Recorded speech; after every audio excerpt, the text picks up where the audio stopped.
Live stream. We're going to do a video recording so that I want to keep it used on a few different media. So, but if you've got any questions, do send through messages, send a DM through to or an email through. So I'm Paul again, Paul Studholm, the plant hunter and also founder and owner of the Medicine Garden Cobham. And this week I wanted to introduce you to one of my favourite plants and something that's quite curious and interesting as well, which is the tree fern.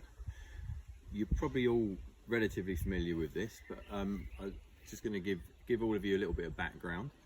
So these are three I've treated myself to for my back garden because I love these plants, and I'm going to start developing my own garden shortly. And this is the first step. I'm going to start collecting a few plants together that I can use. These are going to be some key plants. These are only a couple of, I've had them for about a week or so. They come into the country, they've just been imported, so they've come from Tasmania. And they've just come in as logs, basically. So no pots. I've now put them into pots so that they can stand upright, which is what you need to do, either put them in the ground or in a pot, down about 10 or 15 centimetres, and that's really just to stabilise them. They don't need, these here are the actual roots. All these pieces here are the roots of the plant. There's no anchoring roots at the base like you would have in like the oak tree we've got here, for instance, nothing like that. So the stability, they're literally in the soil to stop them falling over, really. So I've got them in the pot so I can move them around as well.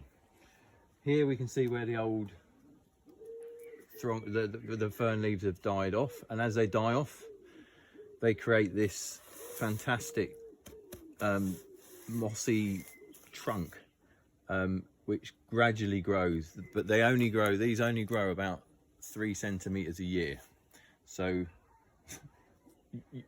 buy as big as you can afford to, because you're not going to see much growth in your lifetime on them. Now, before I go into more detail on that side of things, I just wanted to show you something very important.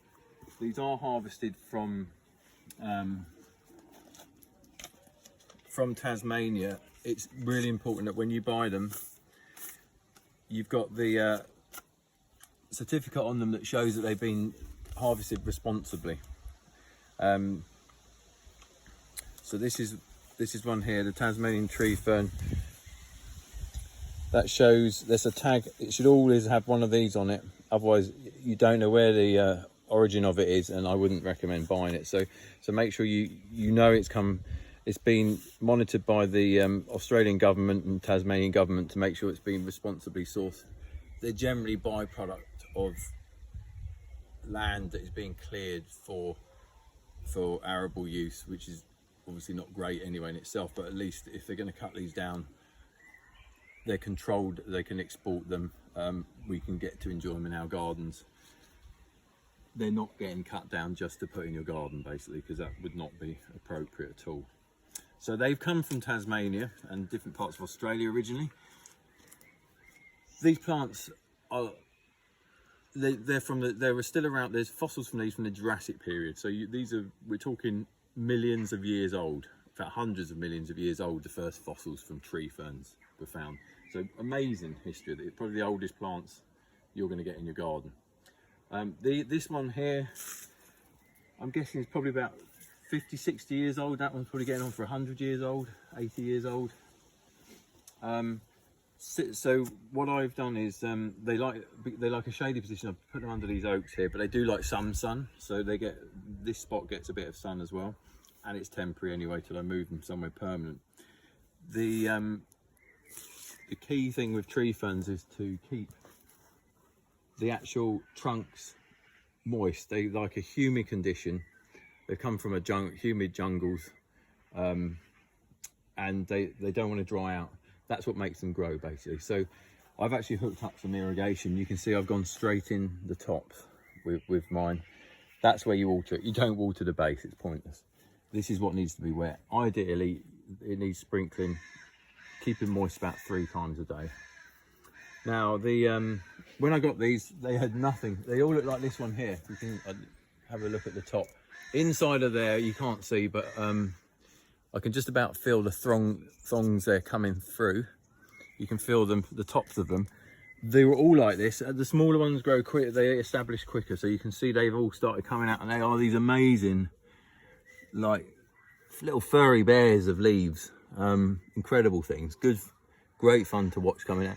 This one wasn't here yesterday, or it was down about there. So that they've opened up that much in a day, like, you know, from that to that in one day and a night. These will just keep unfurling until, and then you'll get these magnificent leaves that can go up to 12 foot wide that come off of them.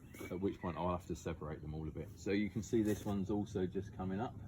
What is really fascinating is the origin of these plants. They were brought over on the ships from Australia back in the 1900s, but not for use as plants. They used to use them as ballast in the bottom of the boats.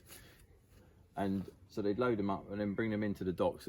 When they get to the UK, they would chuck them out of the ships, put them on the side, leave them by the docks, and then they'd sit there and start, and then people would notice this was happening. They're unfurling, and they realised that actually these are quite interesting things. And from that, then people started to have interest in using them as plants in their gardens. So quite a interesting and strange background to where they got to where they are. So so the key points. The other is keep them moist, shade with some sun, water from the top, make sure they're in a stable place so they're not going to fall over, make sure they're well healed in when you plant them. They're good down to -10 degrees roughly. In the winter, they are actually evergreen, so if you don't get a hard winter and you've got them in a sheltered position, you'll keep the leaves on them all year round. But if they're going to get exposed to cold temperatures, the best thing to do is cover the crowns of them, because that's the living part of the plant, with some straw, or you can use old oak leaves, or you can, if the leaves have died back, you can actually use the old leaves from the tree themselves. Cover them up with that, and that will protect them for the winter, and then they'll be good to go again next spring. Don't water them in the winter, they won't need it. But then when things start getting drier again, then start watering them more. So that's pretty much it. Keep them moist and enjoy them. They're magnificent plants that make a real good structural piece for your garden. Okay, thanks for watching.